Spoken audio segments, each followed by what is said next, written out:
Hi everyone, कैसे आप सभी लोग। आई होप कि आपकी प्रिपरेशन काफी अच्छी तरह से चल रही होगी एंड आप सभी हेल्दी होगी। एसबीआई मेंस काफी नजदीक आ चुका है, तो इसीलिए मैंने आज आपके लिए मेंस का सेशन अरेंज कर दिया है। ठीक है, ये सभी सेशंस मेंस के बैच में कंडक्ट किए जाते हैं, जो कि 99 रुपीज पर मंथ में है। 99 रुपीज यहाँ से वहां चले जाते हैं, बट 99 रुपीज में आपको एवरी डे 1.5 आवर के लाइव लेक्चर्स मिल रहे हैं, रिकॉर्डिंग मिल रही है। Quantitative aptitude and reasoning ability दोनों सेक्शन कंडक्ट किए जाएंगे। रीजनिंग एबिलिटी के भी कोडेड इनइक्वालिटी कंसिडर कीजिए, coded distance and direction consider कीजिए, उसके बाद कोडेड ब्लड रिलेशन कंसिडर कीजिए, इनपुट आउटपुट के क्वेश्चंस कंसिडर कीजिए। ये सभी क्वेश्चंस चाइनीज कोडिंग वाले, फिर कोडेड कोडिंग डिकोडिंग, सभी क्वेश्चंस मेंस लेवल के जितने भी मिसलेनियस टॉपिक होते हैं, मिसलेनियस पजल्स होते हैं, सभी आपको कवर करवा के दिए जाएंगे। वही क्वांटिटेटिव एप्टीट्यूड में क्वांटिटी बेस्ड क्वेश्चंस होते हैं, डेटा सफिशिएंसी के क्वेश्चंस होते हैं, उसके बाद अरिथमेटिक के क्वेश्चंस होते हैं, अरिथमेटिक के ऊपर बेस्ड डीआई होते हैं। ये सभी क्वेश्चंस मैं करवाता हूँ गाइस, एंड इतने अच्छे एक्सप्लेनेशन के साथ कि आपको किसी भी पेड कोर्स पे ना मिले। आज मैं आपको कुछ क्वेश्चंस दिखाने भी वाला हूँ। ये क्वेश्चंस आप सॉल्व करने की कोशिश करो, उसके बाद मैं आपको एक्सप्लेनेशन। ठीक है, क्वेश्चन नंबर 1 से शुरुआत करेंगे। अगर किसी को भी पेड कोर्स ज्वाइन करना है 99 एंड 49 प्रीलिम्स वाला एंड 99 मेंस वाला, तो स्टडी वाइज 26 मेरे लिंक सेक्शन में जीमेल आईडी मिल जाएगी। वहां पर I am interested for pre या फिर I am interested for mains आपको मैसेज टाइप करना है। मैं आपको प्राइवेट टेलीग्राम चैनल की लिंक सेंड कर दूंगा। उसके बाद आपको एक्सेस मिल जाएगा सभी लाइव एंड रिकॉर्डिंग देखने का। तो चलिए वीडियो की शुरुआत कर देते हैं। क्वेश्चन सॉल्व करने की कोशिश करो। आई होप कि अभी तक आपने सॉल्व भी कर दिया होगा। नेक्स्ट क्वेश्चन से 1 मिनट का टाइम प्रोवाइड करवाते जाऊंगा। ठीक है, तो क्या बोला है, diagonals of rhombus are in the ratio 5:12। तो ये जो डायगोनल्स है, ये 5:12 के रेशियो में है। डायगोनल अगर 5:2 के रेशियो में है, तो एरिया क्या बोला है, एरिया 480 सेंटीमीटर स्क्वायर है। आपको क्या निकालने के लिए बोला है, find the side of a rhombus. तो देखो गाइस, सबसे पहले तो मोस्ट इंपोर्टेंट चीज, रोम्बस का फार्मूला क्या आता है, एरिया ऑफ अ रोम्बस क्या आता है, half into d 1 into d 2। Half into d 1 into d 2 is equal to क्या मिल जाएगा, एरिया मिल जाएगा।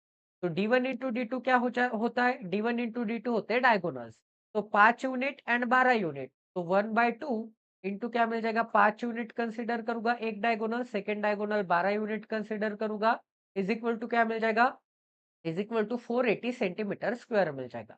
ठीक है, 5 से या फिर 12 से डिवाइड करूंगा तो क्या मिल जाएगा, 12 से डिवाइड करूंगा तो 12 चौक 4, इसके पीछे एक जीरो।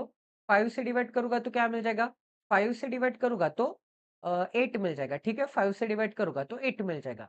ये डिनोमिनेटर का 2 राइट हैंड साइड में भेज दूंगा तो क्या मिल जाएगा, 8 इंटू 2 मतलब राइट हैंड साइड में 16 मिल जाएगा। लेफ्ट हैंड साइड में क्या बचा, अब यूनिट एंड ये जो यूनिट है, unit and unit cancel out नहीं होगी, यूनिट इंटू यूनिट क्या हो जाएगा, 1 यूनिट स्क्वायर हो जाएगा। क्या हो जाएगा, 1 यूनिट स्क्वायर हो जाएगा। तो एक यूनिट स्क्वायर की वैल्यू 16 है, तो एक यूनिट की वैल्यू क्या मिल जाएगी, 1 यूनिट की वैल्यू, 1 यूनिट की वैल्यू 4 मिल जाएगी दोनों तरफ अगर मैं स्क्वायर रूट करूंगा तो। एक यूनिट की वैल्यू 4 है, तो 5 यूनिट एक डायगोनल है एंड एक डायगोनल 12 यूनिट है। तो डायगोनल की वैल्यू मुझे क्या मिल जाएगी, 5 unit and 12 unit. 5 unit and 12 unit मतलब 5 into 4। 5 unit is equal to क्या मिल जाएगा, 5 इंटू 4 मतलब 20 मिल जाएगा। फिर 12 यूनिट है, 12 unit is equal to 12 into 4। 12 into 4 क्या मिल जाएगा, 12 चौक 4, 20 एंड 48। एक डायगोनल मिल जाएगा मुझे 20, एक डायगोनल मिल जाएगा मुझे 48। अब diagonals of rhombus are perpendicular bisector of each other. Perpendicular bisector of each other, इसका ही मतलब क्या होता है कि डायगोनल एक दूसरे को परपेंडिकुलरली बाइसेक्ट करते हैं एंड इक्वली डिवाइड करते हैं। जैसे कि आपको ये जो AO का डिस्टेंस दिख रहा है, आपको ये जो AO का डिस्टेंस दिख रहा है, ये कितना हो जाएगा, टोटल डिस्टेंस A से लेके C तक 20 का है, तो AO का डिस्टेंस कितना हो जाएगा, 10 हो जाएगा। फिर बीओ का डिस्टेंस कितना हो जाएगा, बीओ का डिस्टेंस, टोटल डिस्टेंस कितना है बी से लेके डी तक का, 48 है। तो बीओ का डिस्टेंस कितना हो जाएगा, 24 हो जाएगा। बीओ का डिस्टेंस कितना हो जाएगा, बीओ का डिस्टेंस 24 हो जाएगा। ठीक है, तो एक डिस्टेंस 10 का, एक डिस्टेंस क्या हो जाएगा, एक डिस्टेंस 24 का।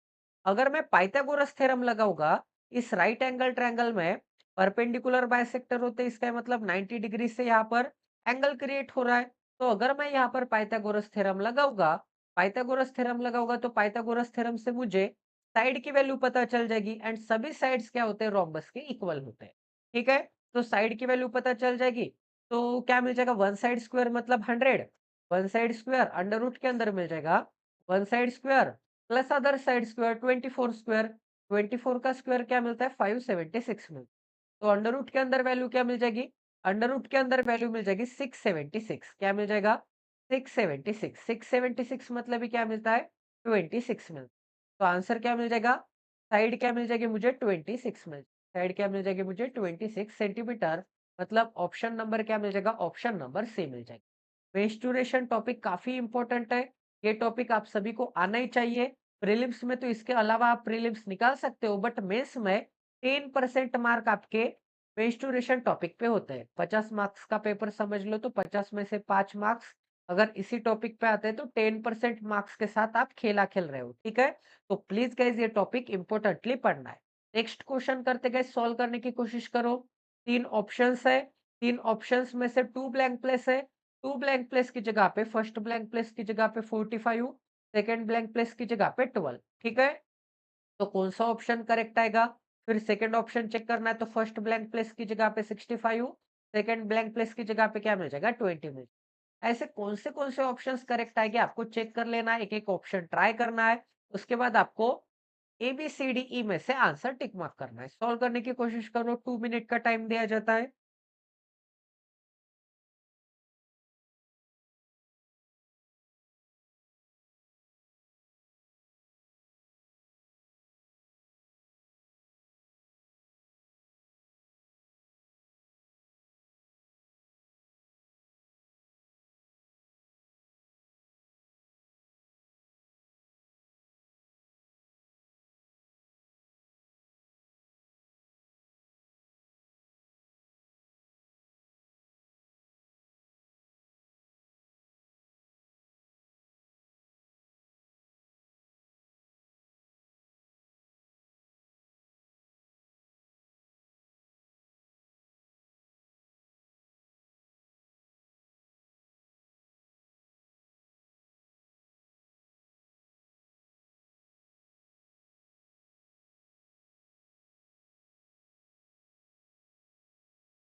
तो चलिए गाइस स्टार्ट कर देते हैं। आई होप कि अभी तक आपने सॉल्व कर लिया होगा। क्या बोला है गाइस, ए ट्रेन है, ए नाम की ट्रेन है जो कि क्रॉस करती है पोल को 15 सेकंड में। अब कभी भी ट्रेन पोल को क्रॉस करती है या फिर एक ऐसे पॉइंट को क्रॉस करती है जिसका डिस्टेंस निग्लिजिबल है, तो क्रॉस करती है मतलब क्या क्रॉस करती है, ट्रेन की लेंथ क्रॉस करती है। तो ट्रेन की लेंथ अगर मैं एल कंसिडर करता हूँ, ट्रेन की लेंथ अगर मैं एल कंसिडर करता हूँ, तो एल बाय 15 करूंगा, एल बाय 15 करूंगा मतलब डिस्टेंस बाय टाइम करूंगा, तो मुझे ट्रेन की स्पीड पता चल जाएगी। इसे इक्वेशन नंबर 1 कंसिडर, ठीक है। अब आगे क्या बोला है गाइस, देखो आगे बोला है एंड टनल को क्रॉस करती है ब्लैंक प्लेस सेकंड में। तो ऑप्शन नंबर 1 चेक करते हैं सबसे पहले। तो ऑप्शन नंबर 1 में क्या गिवन है, ऑप्शन नंबर 1 में गिवन है कि 45 सेकंड में। तो ट्रेन टनल को जब क्रॉस करती है तो length of train plus length of tunnel, इतना डिस्टेंस क्रॉस किया जाता है। क्योंकि टनल क्या है, टनल की भी कुछ ना कुछ लेंथ होगी एंड ट्रेन की भी कुछ ना कुछ लेंथ होगी। तो टोटल डिस्टेंस, ये जो टनल की लेंथ है एंड ये जो ट्रेन की लेंथ है, टोटल डिस्टेंस कितना कवर किया जाएगा, टोटल डिस्टेंस कवर किया जाएगा टनल प्लस ट्रेन के बराबर। एंड ये डिस्टेंस कितने मिनट में कितने सेकंड में कवर किया जाता है, 45 सेकंड में। कितने मिनट में, कितने सेकंड में, 45 सेकंड में। तो इज इक्वल टू मुझे क्या मिल जाएगा? इज इक्वल टू मुझे डिस्टेंस बाय टाइम करूंगा तो ट्रेन की स्पीड पता चल जाएगी।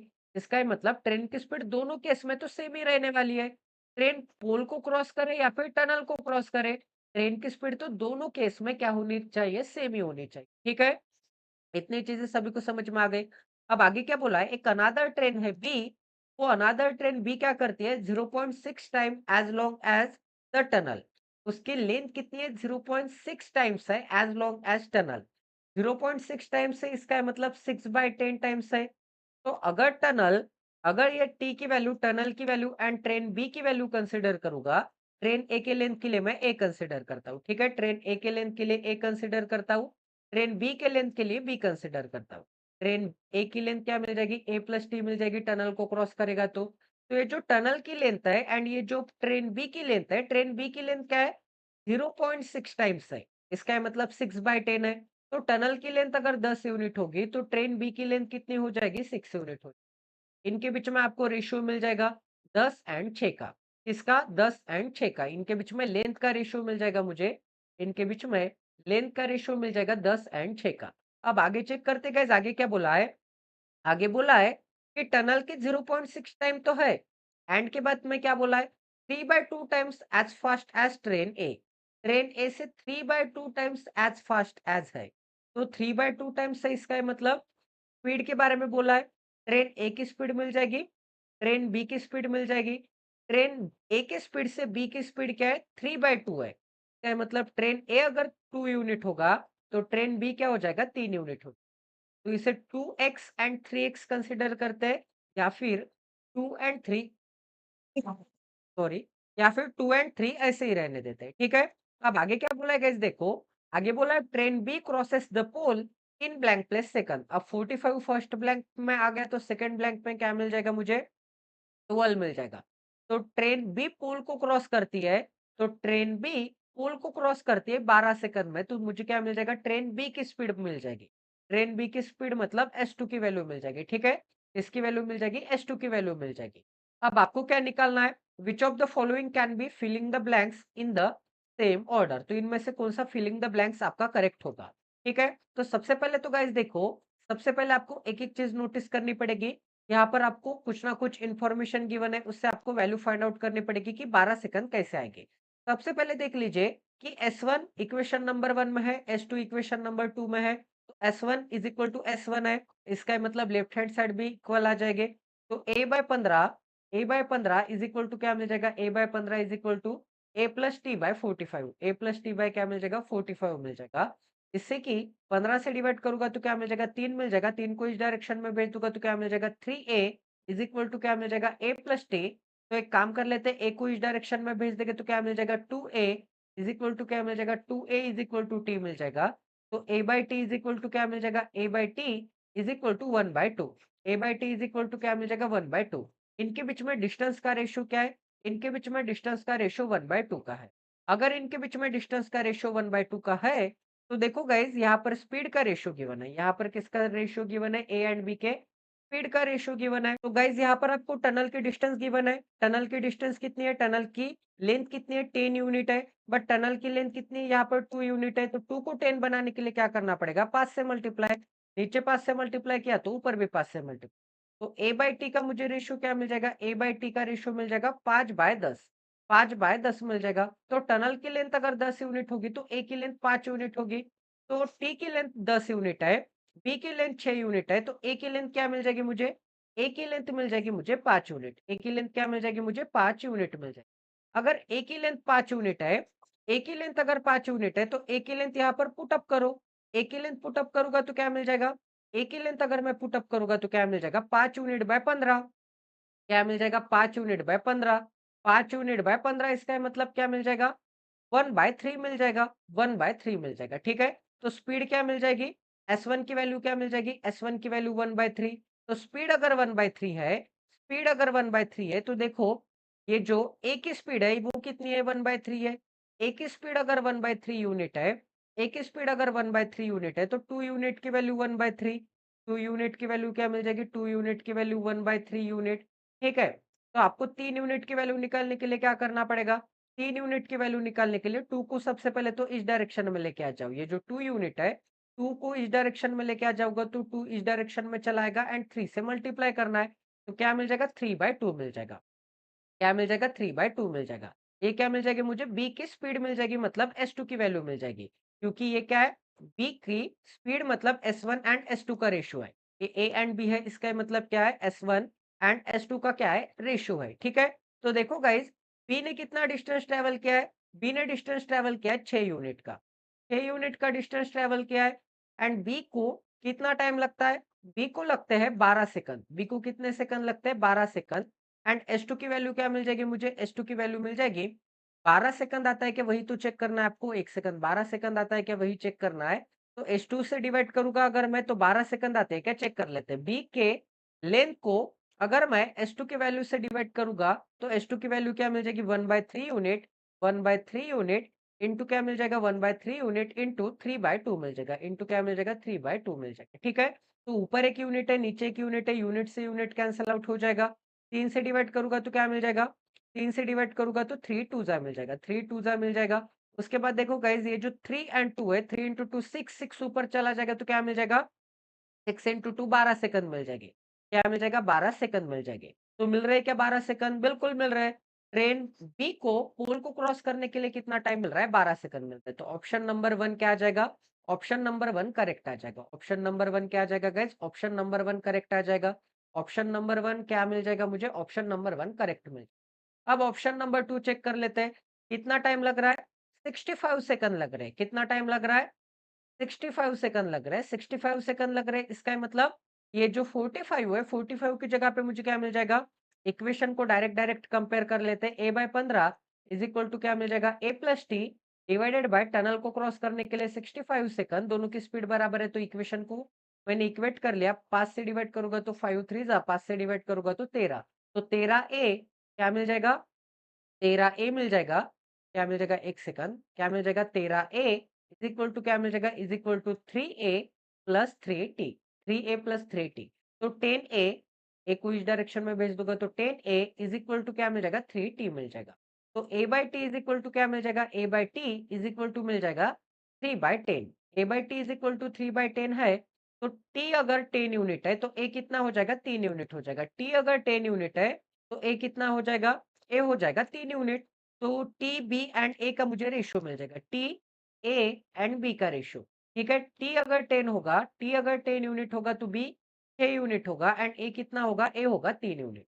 तो ए अगर 3 यूनिट है तो ए की वैल्यू स्पीड में S1 की वैल्यू निकालने के लिए ए की वैल्यू 3 यहाँ पर पुट अप कर दो।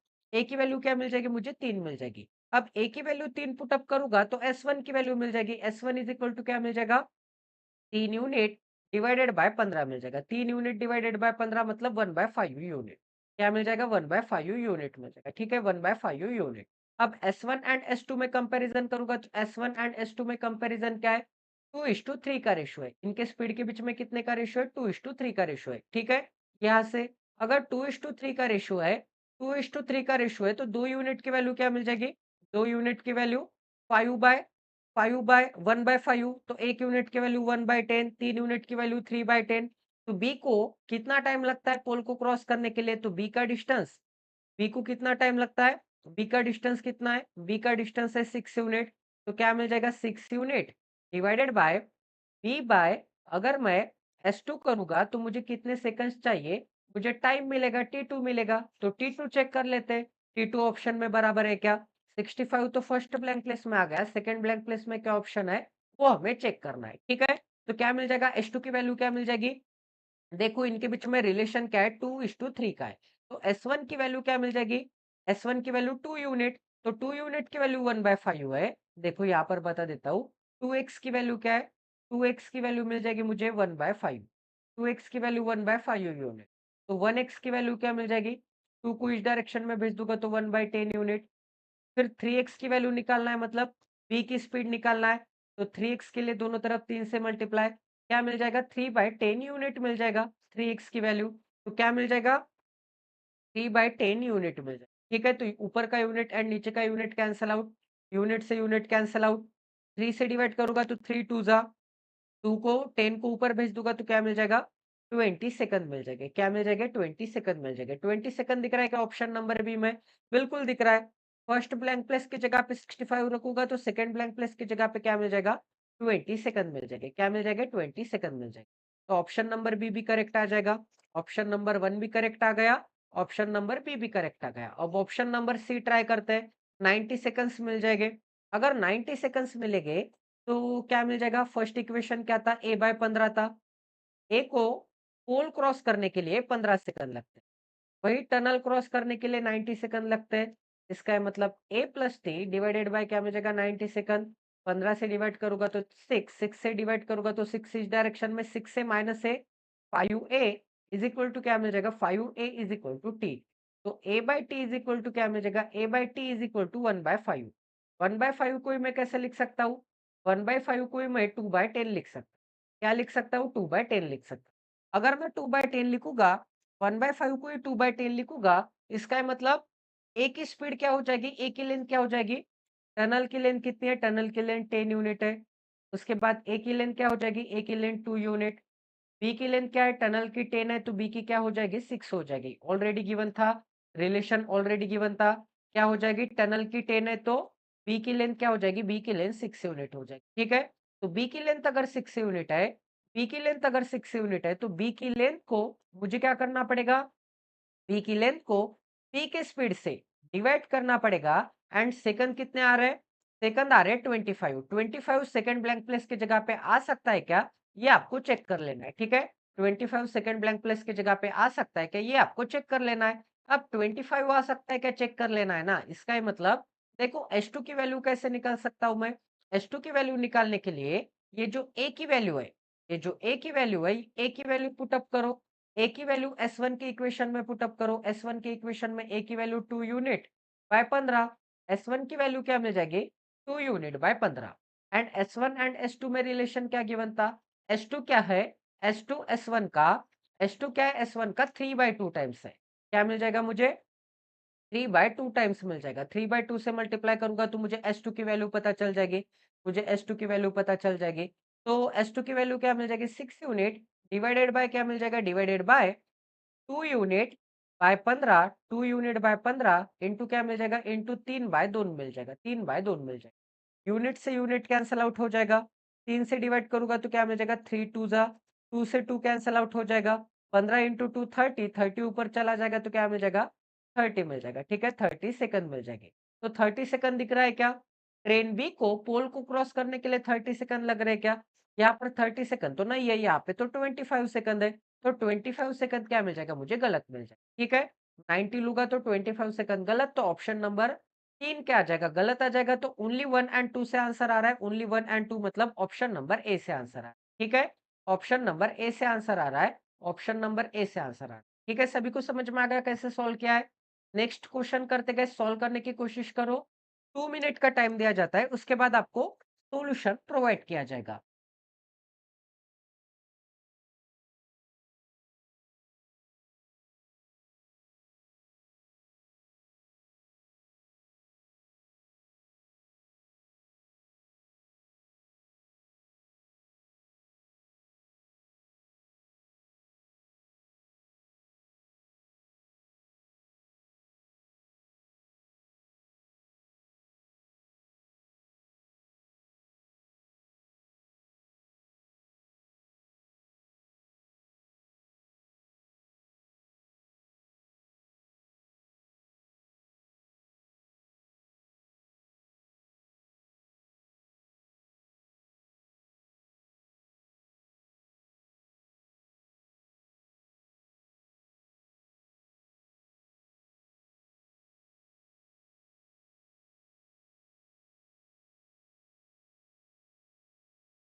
तो चलिए गाइस, आई होप कि अभी तक आपने सॉल्व भी कर दिया होगा। क्वांटिटी नंबर 1 में क्या है? चेक कर लेते हैं। क्वांटिटी नंबर क्या हो जाएगा? क्वांटिटी नंबर 1 हो जाएगा। इस क्वेश्चन में आपको क्वांटिटी 1 एंड क्वांटिटी 2 की वैल्यू फाइंड आउट करना होता है। क्वांटिटी 1 ग्रेटर है या फिर 2 ग्रेटर है, उसके बाद ग्रेटर देन और इक्वल टू है, क्या है ये आपको फाइंड आउट करना होता है, ठीक है? तो क्वांटिटी 1 की वैल्यू में क्या गिवन है? A task can be finished by B alone in 15 दिन। तो बी अलोन को कितना टाइम लगता है? बी अलोन को 15 डेज लगते हैं। बी अलोन को कितना टाइम लगता है? बी अलोन को 15 डेज लगते हैं। We started working together with C after 5 days B left the work. तो बी एंड सी ने मिलके कितने दिन तक काम किया है? 5 दिन तक काम किया है, ठीक है? साइड में लिख लेते हैं। बी एंड सी ने मिलके कितने दिन तक काम किया है? 5 डेज तक काम किया है। अब आगे क्या बोला है गाइस देखो, C could have completed the remaining work in 20 days. तो जो रिमेनिंग काम बचा, बी एंड सी ने 5 दिन काम किया, बिल्कुल सही। रिमेनिंग जो काम बचा है, वो सी ने कंप्लीट किया है 20 डेज में। रिमेनिंग काम 20 डेज में सी कंप्लीट कर सकता था, ठीक है? If C could have completed the remaining work in 20 days but he work only on it for 5 more days। But उसने क्या किया? 20 डेज अगर वो काम करता तो पूरा काम खत्म हो जाता रिमेनिंग। बट क्या बोला है कि वो सिर्फ 5 मोर दिन काम करता है। मतलब पहले 5 दिन काम करता है एंड 5 मोर दिन काम करता है। मतलब सी ने टोटल 10 दिन काम किया है। सी ने अगर टोटल 10 दिन काम किया है, तो बी ने कितना काम कंप्लीट कर लिया है? बी ने 5 ही दिन काम कंप्लीट किया है, क्योंकि बी एंड सी 5 ही दिन काम कंप्लीट करते हैं। तो बी ने 5 दिन में कितना काम कंप्लीट किया होगा? अगर 100% काम वो 100% काम वो 15 दिन में कंप्लीट करता है, 100% काम वो 15 डेज में कंप्लीट करता है, तो 5 दिन में कितना काम कंप्लीट करता होगा? 5 डेज में काम कंप्लीट करने के लिए उसको 33.33 मतलब 1/3 काम कंप्लीट करता होगा। 100% की फ्रैक्शन क्या आती है? 1 आती है। 1 यूनिट काम कंप्लीट करने के लिए 1 काम कंप्लीट करने के लिए 15 दिन, तो दोनों तरफ 3-3 से डिवाइड करूँगा तो 5 यूनिट काम खत्म करने के लिए उसको कितना टाइम लगेगा? 5 दिन तक काम खत्म करने के लिए उसको 1/3 काम खत्म होगा। तो बी ने 1/3 काम खत्म कर दिया है। बी ने कितना काम खत्म कर दिया है? बी ने 1/3 काम खत्म कर दिया है। तो सी ने कितना काम किया होगा? सी ने 2/3 काम किया होगा। सी ने कितना काम किया होगा? क्योंकि बी ने सिर्फ बी एंड सी मिलके काम करते, देखो ये सेंटेंस रीड करो। We started working together with C. एक सेकंड पूरा क्लियर कर देता हूं सबसे पहले तो। We started working together with C and after 5 days B left the work. And बाकी का जितना भी रिमेनिंग काम है वो किसने कंप्लीट किया? सी ने कंप्लीट किया 20 डेज में। रिमेनिंग काम 20 डेज में है, तो सी ने टोटल, बी ने 1/3 काम कंप्लीट किया है, तो सी ने कितना काम कंप्लीट किया होगा? सी ने 2/3। एंड सी को 2/3 काम खत्म करने के लिए कितना टाइम लग रहा है? देखो पहले के 5 दिन एंड अभी रिमेनिंग काम के 20 दिन। तो सी, बी एंड सी काम कर रहे हैं, तो ये जो सी होगा, सी को कितने दिन लगेंगे? सी को 25 डेज लगेंगे 2/3 काम खत्म करने के लिए। कितना काम खत्म करने के लिए? 2/3 काम खत्म करने के लिए 25 डेज लगेंगे, ठीक है? तो 2/3 काम खत्म करने के लिए 25 डेज, क्योंकि रिमेनिंग काम खत्म करने के लिए 20 डेज एंड ये जो 5 दिन बी के साथ मिलके काम किया था वो 5 दिन। तो टोटल सी काम कितना खत्म कर लेता है? 2/3। तो कितने दिन काम किया सी ने? 5 दिन एंड 20 दिन। 5 दिन बी के साथ एंड 20 दिन रिमेनिंग। तो 2/3 काम कंप्लीट करने के लिए 25 दिन। तो 1 यूनिट का मतलब 100% काम खत्म करने के लिए 3 को इस डायरेक्शन में 3/2 हो जाएगा, मतलब 75/2 दिन लगेंगे। 75 बाय क्या मिल जाएगा? 75/2 डेज मिल जाएगा। तो सी को कितना टाइम लग रहा है? सी को टाइम लग रहा है 75/2 डेज। सी को कितना टाइम लग रहा है? 75/2 दिन लग रहे हैं, 75/2 डेज लग रहे हैं, ठीक है? इतना सभी को समझ में आ गया। तो सी का टाइम पीरियड भी मुझे पता चल गया कि 100% काम करने के लिए सी को कितना टाइम पीरियड लगता है। 100% काम करने के लिए सी को कितना टाइम पीरियड लगता है, ये भी मुझे पता चल गया, ठीक है?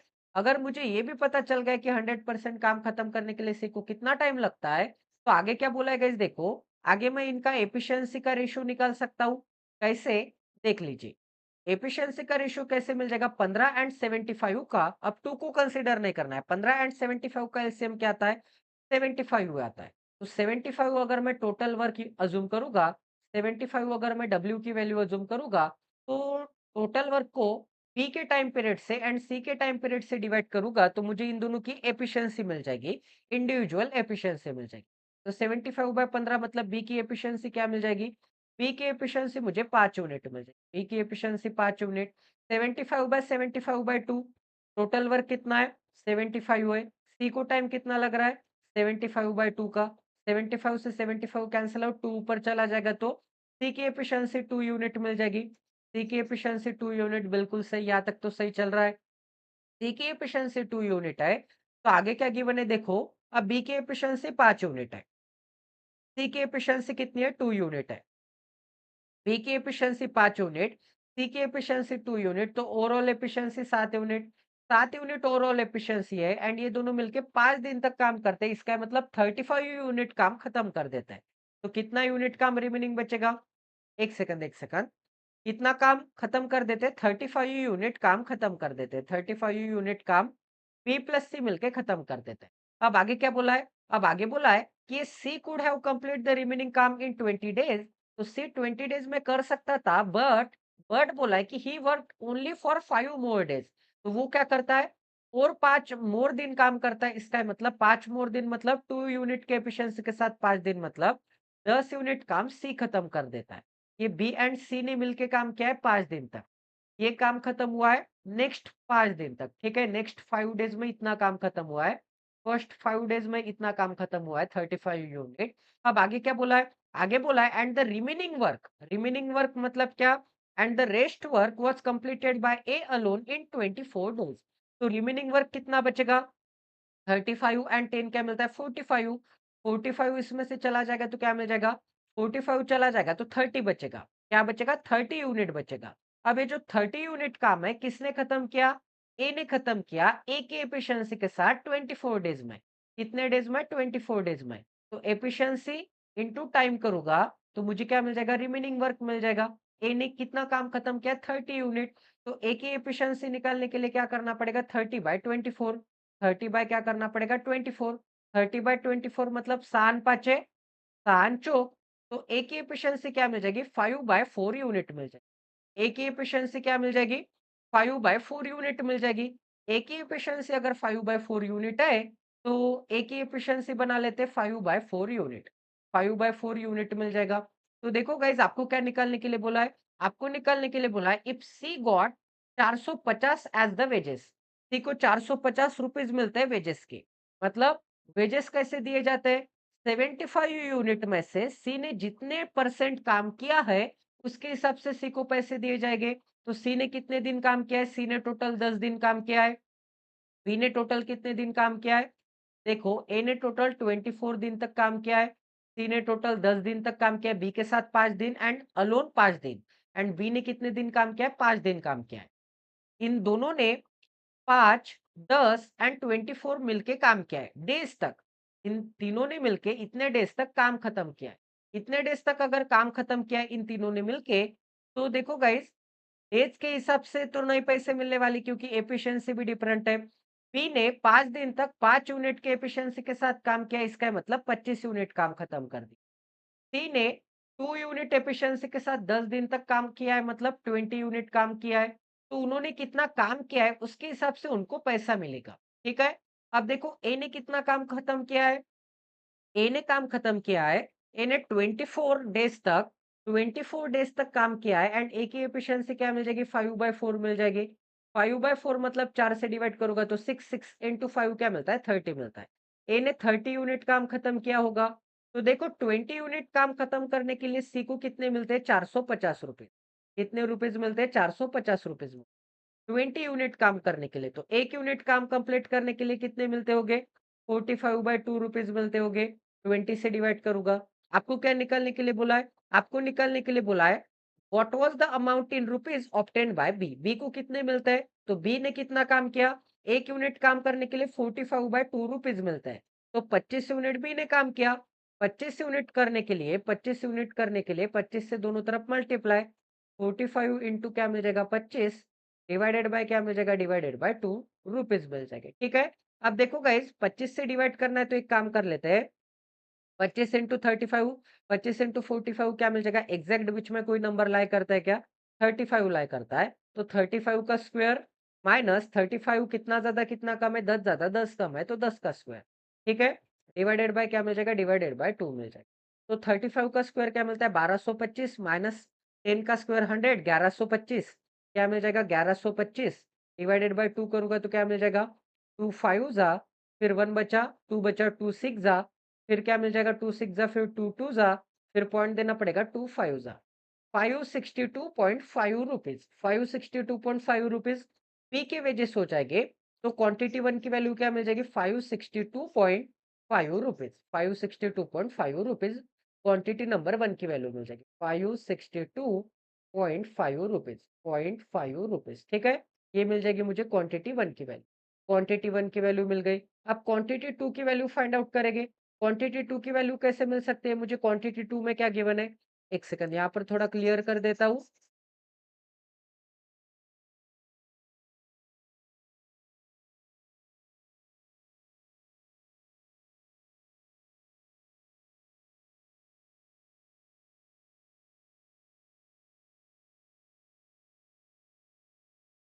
क्वांटिटी 2 चेक करना है, क्वांटिटी 2 में क्या गिवन है? क्वांटिटी 2 में गिवन है a work on the task sorry A work on the task for 50 hour, ठीक है? A work on the task for 50 hour, C can complete the rest task in 140 hour. तो A ने 50 घंटे तक काम किया एंड रिमेनिंग जितना भी काम बचा 140 आवर में सी ने कंप्लीट कर दिया। अब आगे क्या बोला है गाइस देखो, आगे बोला है इफ सी कंप्लीट 62.5%, 62.5% मतलब 5/8, 5/8 काम, इसकी फ्रैक्शन क्या आती है 5/8 काम, इफ सी कैन कंप्लीट 5/8 काम 560.5% of the task in Z hour, 5/8 काम खत्म करने के लिए कितना टाइम लगता है? जेड आवर लगता है and A can complete the rest task in 150 hour. तो 5/8 काम करने के लिए सी को कितना टाइम लगता है? सी को जेड आवर लगता है। तो बाकी का रिमेनिंग काम मतलब 5/8 काम सी ने किया तो कितना काम रिमेनिंग बचा? 3/8 काम रिमेनिंग बचा। 3/8 काम ए को करने के लिए कितना टाइम लग रहा है? ए को करने के लिए रेस्ट काम करने के लिए कितना टाइम लग रहा है? 150 आवर। तो क्या मिल जाएगा? 150 आवर मिल जाएंगे। तो रिमेनिंग काम 3/8 काम करने के लिए 150 आवर, तो 1 यूनिट काम खत्म करने के लिए कितना टाइम लगेगा? 8/3 से मल्टीप्लाई, तो 3 से डिवाइड करूँगा तो 50, 50 इंटू 8 क्या मिलता है? 400 आवर मिलते हैं। क्या मिल जाएगा? 400 आवर मिल जाएगा। 3/8 को इस डायरेक्शन में भेज दूँगा तो 8/3 हो जाएगा, ठीक है? सॉल्व करूँगा तो ए की वैल्यू 1 यूनिट काम मतलब 100% काम ए को खत्म करने के लिए कितने दिन लग रहे हैं? कितना टाइम लग रहा है? 400 आवर लग रहे हैं। ए को अगर पूरा काम खत्म करने के लिए 400 आवर लग रहा है, बट यहाँ पर क्या बोला था स्टेटमेंट नंबर 1 में? स्टेटमेंट नंबर 1 में बोला था कि ये 50 घंटे ही काम खत्म करता है। 50 घंटे काम खत्म करता है इसका मतलब 400 घंटे में 100% काम। 100% काम कितने घंटे में? 100% काम 400 आवर में। तो 50 आवर में कितना करता होगा? 50 आवर निकालने के लिए क्या करना पड़ेगा? दोनों तरफ 80 से मुझे डिवाइड करना पड़ेगा। दोनों तरफ 80 से मुझे डिवाइड करना पड़ेगा। 80 से डिवाइड करूँगा तो क्या मिल जाएगा? सॉरी 80 से नहीं 8 से डिवाइड करना पड़ेगा। 80 से नहीं 8 से डिवाइड करना पड़ेगा तो मुझे क्या मिल जाएगा 50 मिल जाएगा। 8 से डिवाइड करूँगा तो दोनों तरफ 1/8 मिल जाएगा एंड 8 से डिवाइड करूँगा तो लेफ्ट हैंड साइड में राइट हैंड साइड में क्या मिल जाएगा? 8 पंचा 40। 1 सेकंड चार्जिंग लगा देते हैं गाइस।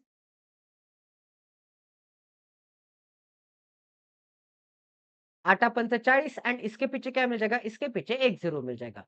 तो 50 घंटे में कितना काम खत्म हो रहा है? 1/8 काम काम खत्म हो रहा है। तो 1/8 काम कंप्लीट करने के लिए 50 घंटे। 1/8 काम कंप्लीट करने के लिए कितना टाइम लग रहा है? तो 50 आवर में कितना काम खत्म होता है? 1/8 काम खत्म होता है।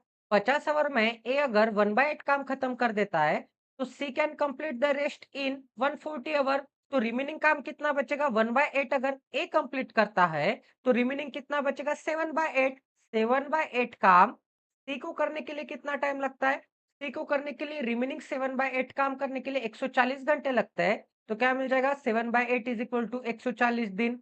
7/8 इज इक्वल टू 140 दिन है, तो 7 से डिवाइड करूँगा तो क्या मिल जाएगा? 20 मिल जाएगा। 8 को इस डायरेक्शन में भेज दूँगा तो 1 यूनिट काम सी को खत्म करने के लिए कितने दिन लगते हैं? 8 इंटू 20 क्या मिलता है? 160 आवर्स मिलते हैं। 8 इंटू 20 क्या मिलता है? 160 आवर्स मिलते हैं, ठीक है? यहाँ तक सभी को क्लियर है? अब आगे चेक करते हैं गाइस आगे क्या गिवन है देखो। अब सी का भी मुझे सी अलोन काम खत्म करता है तो 160 घंटे लगते हैं, ए अलोन काम खत्म करता है तो 400 घंटे लगते हैं। दोनों का मेरे पास टाइम पीरियड है। अब आगे बोला है if C completes 62.5% of the work, तो टोटल वर्क कितना मिल जाएगा मेरे पास? टोटल वर्क मिल जाएगा 800 यूनिट। टोटल वर्क कितना मिल जाएगा? 800 यूनिट। इन दोनों का एलसीएम। ए की एफिशिएंसी क्या मिल जाएगी? ए की एफिशिएंसी 2 यूनिट। बी की एफिशिएंसी क्या मिल जाएगी? बी की एफिशिएंसी सॉरी सी की एफिशिएंसी 5 यूनिट। ए एंड सी की एफिशिएंसी मिल गई मेरे पास ए एंड सी की अगर एफिशिएंसी मिल गई है, तो C can complete 62.5% of the work. तो इसका 62.5% मतलब 5/8 वर्क। 5/8 वर्क किसका? 800 का टोटल वर्क का 5/8, क्योंकि 62.5% ऑफ टोटल वर्क मतलब टोटल वर्क का 5/8। 8 से डिवाइड करूंगा तो 100, 100 इंटू 500 क्या मिलता है? 100 इंटू 5 क्या मिलता है? 500 मिलता है। तो 62.5% वर्क कंप्लीट करने के लिए 62.5 वर्क कंप्लीट करने के लिए मतलब 500 यूनिट कंप्लीट करने के लिए सी को कितना टाइम लगता है? सी को कितना टाइम लगता है? यहाँ पे तो बोला है कि जेड आवर्स लगता है। बट अगर आप निकालोगे सी की एफिशिएंसी 5 यूनिट है तो कितना टाइम लगता है? 100 आवर लगते हैं। कितना टाइम लगता है? 100 आवर लगता है। बट यहाँ पे तो बोला है कि जेड आवर लगता है, तो जेड की वैल्यू क्या मिल जाएगी? 100 आवर। जेड की वैल्यू क्या मिल जाएगी? 100 आवर। अगर जेड की वैल्यू 100 आवर है तो आगे क्या बोला है? A can complete the rest work in 150. Find the value of 6Z। Z की वैल्यू अगर 100 आवर है तो 6Z की वैल्यू क्या मिल जाएगी? क्वांटिटी 2 की वैल्यू क्या मिल जाएगी? 600 रुपीज मिल जाएंगे। क्वांटिटी 2 की वैल्यू अगर 600 रुपीज है, क्वांटिटी 1 की वैल्यू 562.5 है, तो कौन सी क्वांटिटी बड़ी है? Quantity number 2 is greater than quantity number 1। सभी को क्लियर है कैसे सॉल्व किया है? आई होप कि आपको ये क्वेश्चन अंडरस्टैंड हो गया होगा, ये क्वेश्चन समझ में आ गया होगा। तो चलिए गाइस नेक्स्ट क्वेश्चन करते हैं अभी। तो नेक्स्ट क्वेश्चन में क्या गिवन है guys? Neha has a cylinder with radius of 3x centimetre, height of 4x centimetre, curved surface area j centimetre square given है। From this cylinder she carves out a cone of a same base radius. इसका मतलब radius क्या होगा? Same होगा, तो 3x centimetre का ही radius होगा कोन का।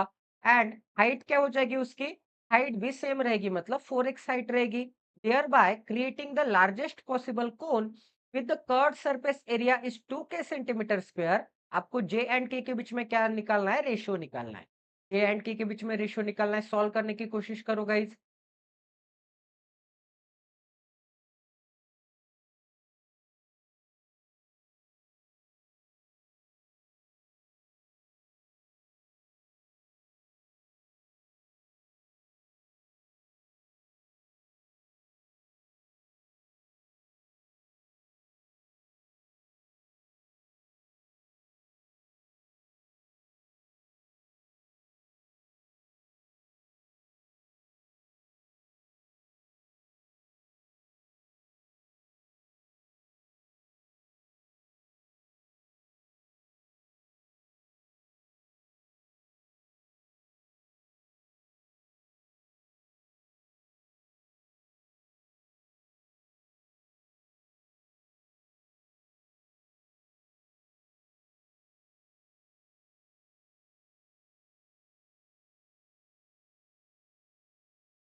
तो चलिए गाइस सॉल्व करते हैं। आई होप कि आपका सॉल्व हो गया होगा।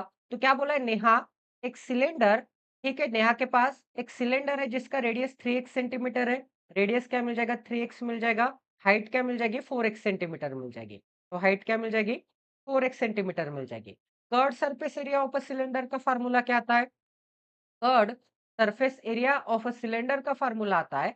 देखो कर्व्ड सरफेस एरिया मतलब सबसे बॉटम में आपको एक सर्कल दिख रहा होगा, उसके सरकमफेरेंस को अगर मैं h हाइट तक मल्टीप्लाई करूंगा तो मुझे क्या मिल जाएगा, कर्व्ड सरफेस एरिया मिल जाएगा।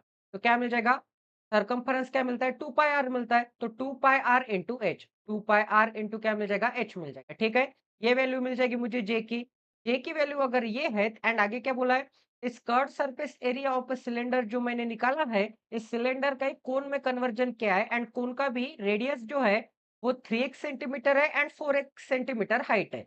3x centimetre and 4x centimetre है। तो कोन के लिए मैं कैसे निकाल सकता हूँ, कोन के लिए मैं निकाल सकता हूँ पाई आर एल।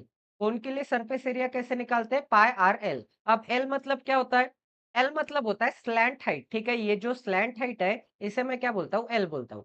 तो पाइथागोरस थ्योरम लगा देते हैं सबसे पहले, तो बीच में पाइथागोरस थ्योरम लगा होगा तो मुझे एल की वैल्यू पता चल जाएगी। ये जो स्लैंट हाइट है इसकी वैल्यू पता चल जाएगी।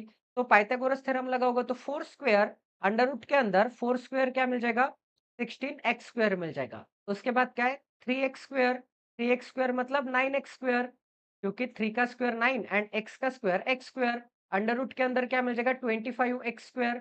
25x स्क्वायर अंडर रूट के अंदर है तो इसे मैं कैसे लिख सकता हूँ, इसे मैं 5x लिख सकता हूँ। तो स्लैंट हाइट की वैल्यू क्या मिल जाएगी मेरे पास, स्लैंट हाइट की वैल्यू 5x मिल जाएगी। ये जो स्लैंट हाइट है इसकी वैल्यू क्या मिल जाएगी मेरे पास, 5x मिल जाएगी। तो पाई आर एल ये क्या हो जाएगा, curved surface area of a cone हो जाएगा। ठीक है, आगे क्या बोला है, largest possible cone with curved surface area क्या है, कर्व्ड सरफेस एरिया तो इसका 2k है। तो कर्व्ड सरफेस एरिया की वैल्यू क्या मिल जाएगी मेरे पास, 2k वैल्यू मिल जाएगी। तो k के लिए मुझे क्या करना पड़ेगा, k एंड j का रेशियो लेना था। मुझे curved surface area of a cylinder क्या है, j है, and curved surface area of a cone क्या है, 2k है। बट मुझे j एंड k का रेशियो चाहिए था, मुझे j एंड k का रेशियो चाहिए था। तो j की वैल्यू तो मेरे पास ऑलरेडी अवेलेबल है एंड k की वैल्यू निकालने के लिए मुझे क्या करना पड़ेगा, 2 से डिवाइड करना पड़ेगा दोनों साइड। इस 2 को इस डायरेक्शन में भेज दूंगा तो क्या मिल जाएगा, मुझे k की वैल्यू मिल जाएगी एंड k की वैल्यू क्या मिल जाएगी, पाई आर एल डिवाइडेड बाय 2 मिल जाएगा, पाई आर एल डिवाइडेड बाय 2 मिल जाएगा। ठीक है, क्लियर है सभी को कैसे सॉल्व किया है। तो ये दोनों फार्मूलेज है। तो देखो गाइस दोनों तरफ से क्या क्या कैंसल आउट हो रहा है, दोनों तरफ से सबसे पहले तो पाई आर से पाई आर कैंसल आउट हो रहा है। फिर क्या मिल जाएगा, तो 2 को इस डायरेक्शन में लेके आ जाओगे तो 4h इज इक्वल टू क्या मिल जाएगा, 4h is equal to l मिल जाएगा। तो h की वैल्यू क्या है, 4x है। तो 4 इंटू क्या मिल जाएगा, 4 into 4x is equal to L की वैल्यू क्या है, 5x है। स्लैंट हाइट की वैल्यू क्या है, स्लैंट हाइट की वैल्यू 5x है। तो स्लैंट हाइट की वैल्यू 5x पुट अप करूंगा, क्या मिल जाएगा मुझे, 16x इज इक्वल टू क्या मिल जाएगा, इज इक्वल टू 5x मिल जाएगा। 16x इज इक्वल टू 5, दोनों तरफ से x से x कैंसल आउट हो जाएगा। सॉरी ये रेशियो नहीं है, सॉरी ये इज इक्वल टू नहीं है, इनके बीच में क्या मिल जाएगा, रेशियो मिल जाएगा। इनके बीच में क्या मिल जाएगा, इनके बीच में रेशियो मिलेगा। तो रेशियो क्या मिल जाएगा मुझे, रेशियो x से x कैंसल आउट होने के बाद रेशियो मिल जाएगा मुझे 16:5 का। रेशियो क्या मिल जाएगा, 16:5 का। मतलब ऑप्शन नंबर क्या मिल जाएगा, ऑप्शन नंबर सी मिल जाएगा। ठीक है, क्लियर है सभी को कैसे सॉल्व किया है। तो सरकमफेरेंस ऑफ अ सर्कल कैसे निकाला जाता है, सरकमफेरेंस ऑफ अ सर्कल को एच हाइट तक अगर मैं मल्टीप्लाई करूंगा तो मुझे कर्व्ड सरफेस एरिया पता चल जाएगा सिलेंडर का। And curved surface area and ये जो curved surface area of a cone कैसे निकालते हैं, pi r l, pi r into ये slant height is equal to क्या मिल जाएगा मुझे, कर्व्ड सरफेस एरिया मिल जाएगा। तो नेक्स्ट क्वेश्चन करते गए, सॉल्व करने की कोशिश करो। एक ट्रेन है जो कि भोपाल को पास कर रही है, भोपाल साइकिलिंग कर रहा है 5 किलोमीटर पर आवर के स्पीड के साथ इन द सेम डायरेक्शन, दोनों सेम डायरेक्शन में ट्रेवल कर रहे हैं। ट्रेन भी इसी डायरेक्शन में ट्रेवल कर रही है तो गोपाल भी इसी डायरेक्शन में ट्रेवल कर रहा होगा। ट्रेन एंड गोपाल, गोपाल की स्पीड क्या है, 5 किलोमीटर पर आवर है, गोपाल की स्पीड 5 मीटर पर सेकंड है। एंड ट्रेन की स्पीड क्या है गाइस, ये दोनों 36 सेकंड में क्रॉस करते हैं, 36 सेकंड में क्रॉस करते हैं दोनों के दोनों। आगे क्या बोला है, the same train crosses a lamp post, एक लैंप का पोस्ट है, एक लैंप है स्ट्रीट लैंप, 30 सेकंड में क्रॉस करते हैं। तो ट्रेन की लेंथ मैं टी कंसीडर करता हूँ, ट्रेन की लेंथ तो 30 सेकंड में क्रॉस करता है, मतलब डिस्टेंस बाय टाइम करूंगा तो ट्रेन की स्पीड पता चल जाएगी, एस की वैल्यू पता चल जाएगी। अब आगे क्या बोला है गाइस, देखो if another train which is 100 metre long, which is उसकी लेंथ क्या है अनदर ट्रेन की 100 मीटर लॉन्ग है। 100 मीटर लॉन्ग की एक ट्रेन है जो कि approaches the opposite direction 72 kilometre per our के साथ अपोजिट डायरेक्शन में आ रही है। मतलब इस ट्रेन से अपोजिट डायरेक्शन में आ रही है एंड स्पीड क्या है 72 किलोमीटर पर आवर है। किलोमीटर पर आवर को मुझे मीटर पर सेकंड में कन्वर्ट करना पड़ेगा। तो 72 किलोमीटर पर आवर को ऑलवेज किलोमीटर पर आवर को मीटर पर सेकंड में कन्वर्ट करना होगा। तो किससे मल्टीप्लाई करते हैं एंड मीटर पर सेकंड को किलोमीटर पर आवर में कन्वर्ट करना होगा, किलोमीटर पर आवर में कन्वर्ट करना होगा, तो किससे मल्टीप्लाई करते हैं? ये 2 चीज़ें आपको पता होनी चाहिए। ये 2 चीज़ें आपको पता होनी चाहिए, ठीक है? अब आगे क्या गिवन है गाइस? आगे क्या बोला है? ये दोनों अपोजिट डायरेक्शन में आ रहे हैं। अपोजिट डायरेक्शन में आ रहे हैं, तो स्पीड क्या हो जाएगी? अपोजिट डायरेक्शन में आ रहे हैं, तो रिलेटिव स्पीड की क्या होती है? एडिशन होता है कि सबट्रैक्शन होता है? ट्रेन टी, इस ट्रेन को नाम दे देगी बी। ये जो ट्रेन बी है, ये ट्रेन बी ट्रेन ए की तरफ आ रही है। कौन से ट्रेन की तरफ आ रही है? ट्रेन ए की तरफ आ रही है। तो दोनों अगर अपोजिट डायरेक्शन में जा रहे हैं तो दोनों की स्पीड की ऐड होगी क्या सबट्रैक्शन होगा? ये दोनों सेम डायरेक्शन में जा रहे हैं तो रिलेटिव स्पीड ऐड होगा कि सबट्रैक्शन होगा? चेक करो, सॉल्व करने की कोशिश करो। आगे क्या बोला है? In how many second will they take complete pass each other, मतलब उनको क्रॉस करने के लिए कितना टाइम लगेगा? आपको टाइम बताना है। Assume the length of the cycling is negligible. तो ये जो साइकिलिंग कर रहा है बंदा उसकी लेंथ आपको नेग्लिजिबल कंसीडर करनी है। तो अगर साइकिलिंग करने वाले बंदे की लेंथ नेग्लिजिबल है, साइकिलिंग करने वाले बंदे की लेंथ अगर नेग्लिजिबल है, तो बी की वैल्यू क्या मिल जाएगी? बी ट्रेन की वैल्यू 100 मीटर मिल जाएगी। ठीक है? तो देखो गाइस ऑलवेज अभी स्टार्ट कर देते हैं। आई होप कि अभी तक आपने सॉल्व भी कर दिया होगा। किलोमीटर पर आवर को मीटर पर सेकंड में कन्वर्ट करना होगा तो 5/18 से मल्टीप्लाई करना होता है। 5/18 से एंड मीटर पर सेकंड को किलोमीटर पर आवर में कन्वर्ट करना होगा तो 18/5 से मल्टीप्लाई करना होता है। ये 2 चीजें आपको ध्यान में रखनी है। किलोमीटर को मीटर में बनाना है, डिनोमिनेटर बड़ा होना चाहिए एंड मीटर को किलोमीटर में बनाना है, छोटे वैल्यू को बड़े वैल्यू में बनाना है, तो डिनोमिनेटर छोटा होना चाहिए, न्यूमरेटर बड़ा होना चाहिए। ठीक है, इस ट्रिक्स के साथ आप ध्यान में रख सकते हैं। तो 72 किलोमीटर पर आवर था, 72 किलोमीटर पर आवर है, तो 72 किलोमीटर पर आवर को मीटर पर सेकंड में कन्वर्ट करना होगा, तो 5/18 से डिवाइड करना पड़ेगा। 18 से डिवाइड करूंगा तो क्या मिल जाएगा? 18 चौक 72 एंड 4 इंटू 5 क्या मिलता है? 20 मीटर पर सेकंड मिलता है। तो ट्रेन बी की स्पीड क्या मिल जाएगी? ट्रेन बी की स्पीड 20 मीटर पर सेकंड मिल जाएगी। ट्रेन बी की स्पीड क्या है? 20 मीटर पर सेकंड है। अब देखो गाइस साइकिलिंग करने वाले बंदे देखो ट्रेन ए एंड ये जो साइकिलिंग करने वाला बंदा है सेम डायरेक्शन में जा रहे हैं तो रिलेटिव स्पीड क्या हो जाएगा? सब्ट्रैक्ट हो जाएगा। अपोजिट डायरेक्शन में जा रहे हैं तो रिलेटिव स्पीड ऐड हो जाएगी। सेम डायरेक्शन में जा रहे हैं तो रिलेटिव स्पीड सब्ट्रैक्ट हो जाएगा। रिलेटिव स्पीड अगर सब्ट्रैक्ट हो जाएगा तो स्पीड किसकी ज्यादा है? ट्रेन ए की साइकिल की। ट्रेन की स्पीड ज्यादा है। ट्रेन के स्पीड के लिए मैं S1 कंसीडर करता हूँ। ट्रेन के स्पीड के लिए मैं S1 कंसीडर करता हूँ। तो क्या मिल जाएगा मेरे पास? S1 मेरे पास क्या मिल जाएगा? S1 minus 5 metre per second, S1 minus 5 metre per second is equal to क्या मिल जाएगा? डिस्टेंस को कौन सा क्रॉस किया जाएगा? Length of train A and वो मैंने क्या कंसीडर किया है? ए या फिर टी कंसीडर करते हैं, ए कंसीडर करते हैं, ठीक है? ए एंड बी है तो ए कंसीडर करते हैं। तो length of train A divided by time कितना लग रहा है उसको? टाइम लग रहा है 30 सेकंड। टाइम कितना लग रहा है? 36 सेकंड टाइम लग रहा है। टाइम कितना लग रहा है? 1 सेकंड चेक कर लेता है। टाइम लग रहा है 36 सेकंड। कितना टाइम लग रहा है? 36 सेकंड अगर टाइम लग रहा है, 36 सेकंड अगर टाइम लग रहा है तो डिवाइडेड बाय क्या मिल जाएगा? 36 सेकंड मिल जाएगा। ये मुझे क्या मिल जाएगा? ये मुझे ए की वैल्यू निकाल सकता हूँ यहाँ से मैं। 36 को इस डायरेक्शन में लेके जाऊँगा तो ए इज़ इक्वल टू क्या मिल जाएगा? 36 इंटू S1 माइनस 5। ठीक है, ये मिल जाएगी मुझे ए की वैल्यू। इक्वेशन नंबर 1 कंसीडर करते हैं एंड ये जो इक्वेशन नंबर 2 है, इक्वेशन नंबर 2 से ए की वैल्यू क्या मिल जाएगी मुझे? ए इज़ इक्वल टू क्या मिल जाएगा? A is equal to 30 S1 मिल जाएगा। A is equal to 30 S1 दोनों तरफ इक्वेशन 1 एंड इक्वेशन नंबर 2 से इक्वेशन नंबर 2 से आपको क्या दिख रहा है? लेफ्ट हैंड साइड दोनों के सेम है, तो राइट हैंड साइड भी सेम हो जाएंगे। राइट हैंड साइड सेम हो जाएगा तो क्या मिल जाएगा मेरे पास? राइट हैंड साइड सेम हो जाएगी तो एक सेकंड क्लियर कर देते हैं। राइट हैंड साइड सेम हो जाएंगे तो 36 into S1 minus 5 is equal to क्या मिल जाएगा? 30 S1 6 से डिवाइड करूंगा तो क्या मिल जाएगा? 7 7 36 7 5 33 6 इंटू 5 6 से मल्टीप्लाई करूंगा तो क्या मिल जाएगा? 6S1 minus 30 is equal to 5s1 मिल जाएगा। 5s1 को इस डायरेक्शन में भेज दूंगा तो s1 इज इक्वल टू 30 को राइट हैंड साइड में भेज दूंगा तो s1 की वैल्यू क्या मिल जाएगी? s1 की value 30 metre per second. s1 की वैल्यू अगर 30 मीटर पर सेकंड है तो इक्वेशन नंबर 2 में पुटअप करो s1 की वैल्यू। s1 की वैल्यू अगर इक्वेशन नंबर 2 में पुटअप करूंगा 30 मीटर पर सेकंड, तो 30 metre per second and pole को क्रॉस करने के लिए 30 सेकंड लग रहे हैं। तो ए की वैल्यू क्या मिल जाएगी मेरे पास? ए की वैल्यू 900 मीटर। ए की वैल्यू क्या मिल जाएगी? लेंथ ऑफ ट्रेन ए कितनी मिल जाएगी? 900 मीटर मिल जाएगी। काफी लंबी ट्रेन है, ठीक है। लेंथ ऑफ ट्रेन ए क्या मिल जाएगी मेरे पास? 900 मीटर मिल जाएगी। लेंथ ऑफ ट्रेन ए अगर 900 मीटर है, लेंथ ऑफ ट्रेन ए अगर 900 मीटर है तो आपको क्या निकालने के लिए बोला है? आपको निकालने के लिए बोला है in how many second they will completely cross each other. मतलब train A and train B completely cross करने के लिए कितना टाइम लगेगा, ठीक है। यहाँ पर क्लियर कर देता हूँ थोड़ी जगह। क्या मिल जाएगा? देखो, कभी भी train A and train B cross कर रही है तो टोटल डिस्टेंस कितना क्रॉस किया जाएगा? इन दोनों के सम के बराबर। मतलब 1000 किलोमीटर डिस्टेंस ट्रेवल किया जाएगा। डिवाइडेड बाय आपको क्या करना पड़ेगा? Relative speed. दोनों एक दूसरे की तरफ आ रहे हैं तो रिलेटिव स्पीड। दोनों अगर एक दूसरे की तरफ आ रहे हैं तो रिलेटिव स्पीड की क्या होती है? रिलेटिव स्पीड की एडिशन होती है। दोनों अगर सेम डायरेक्शन में जा रहे हैं तो रिलेटिव स्पीड की क्या होती है? रिलेटिव स्पीड की सबट्रैक्शन होता है। रिलेटिव स्पीड का क्या होता है? रिलेटिव स्पीड का सबट्रैक्शन होता है।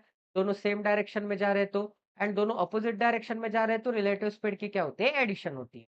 तो रिलेटिव स्पीड की एडिशन करनी है। एक की ट्रेन ए की स्पीड कितनी है? 30 kilometre per hour. Train B की स्पीड कितनी है गाइस?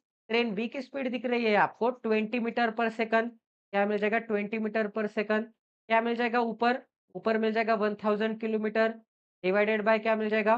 50 metre per second.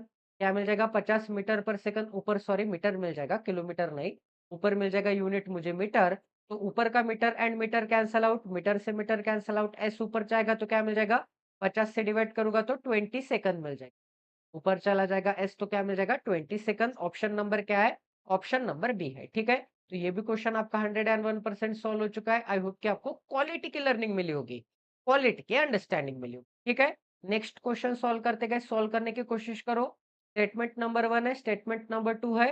कौन सा स्टेटमेंट सफिशिएंट है? आंसर निकालने के लिए जल्दी से जल्दी कमेंट सेक्शन में बता दो। आंसर फाइंड आउट करो, ठीक है। प्रोबेबिलिटी के ऊपर क्वेश्चन है। There are 3 chair in a row, two of them are occupied by A and B. 3 chair है, दो चेयर पे ए एंड बी बैठ के। If C occupies the remaining position, empty seat अगर सी ऑक्युपाई करता है तो who will be sitting in the middle side of the row. ठीक है, मिडल साइड के चेयर पे कौन बैठ के होगा, ये आपको निकालना है। स्टेटमेंट नंबर 1 में क्या बोला है? Probability that C will sit beside B, मतलब सी एंड बी साथ साथ बैठेगी, उसकी प्रोबेबिलिटी क्या है? प्रोबेबिलिटी 1 है। स्टेटमेंट नंबर 2 में क्या बोला है? Probability that C will sit next to A is P, and probability that C will sit next to B is P. मतलब बी के पास बैठने की प्रोबेबिलिटी सी ए, एंड ये जो सी बी है, ये जो सी बी है इसकी प्रोबेबिलिटी क्या मिल जाएगी मुझे? पी एंड पी मिल जाएगी। पी एंड पी मिल जाएगी मतलब ये क्या मिल जाएगी? इक्वल मिल जाएगी। हिंट दे दिए मैंने। सॉल्व करने की कोशिश करो, 2 मिनट का टाइम दिया जाता है। सॉल्व होता है तो ठीक है, नहीं सॉल्व होता है तो और भी ठीक है। ध्यान देके अंडरस्टैंड करना है, कैसे सॉल्व करना है, आने वाले क्वेश्चंस फिर मिस्टेक नहीं करनी है, ठीक है।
आई होप कि आपका सॉल्व हो गया होगा। तो चलिए गाइस स्टार्ट कर देते हैं। सबसे पहले देखो देयर क्या बोला है, देयर आर 3 चेयर, 3 चेयर है, 1 रो में है, 3 चेयर है तो 3 चेयर बना लेते हैं सबसे पहले तो। तो क्या मिल जाएगा, सबसे पहले 3 चेयर मिल जाएगी, ठीक है? 1 उसको ही कॉपी पेस्ट, क्या मिल जाएगी, सेकंड चेयर मिल जाएगी, ठीक है? उसके बाद क्या मिल जाएगा, थर्ड नंबर की चेयर मिल जाएगी। ये क्या मिल जाएगी मुझे, 3 चेयर्स मिल, अब 3 चेयर्स है, इसका ही मतलब 1 सेकंड, अभी आपको ये क्वेश्चन इज़िली मैं आपको एक्सप्लेन करके बता दूँगा, ताकि आपको भी दिक्कत नहीं होगी ये क्वेश्चन अंडरस्टैंड करने में, ठीक है? तो ये एक पॉसिबिलिटी बनेगी, उसके बाद और एक पॉसिबिलिटी, ठीक है?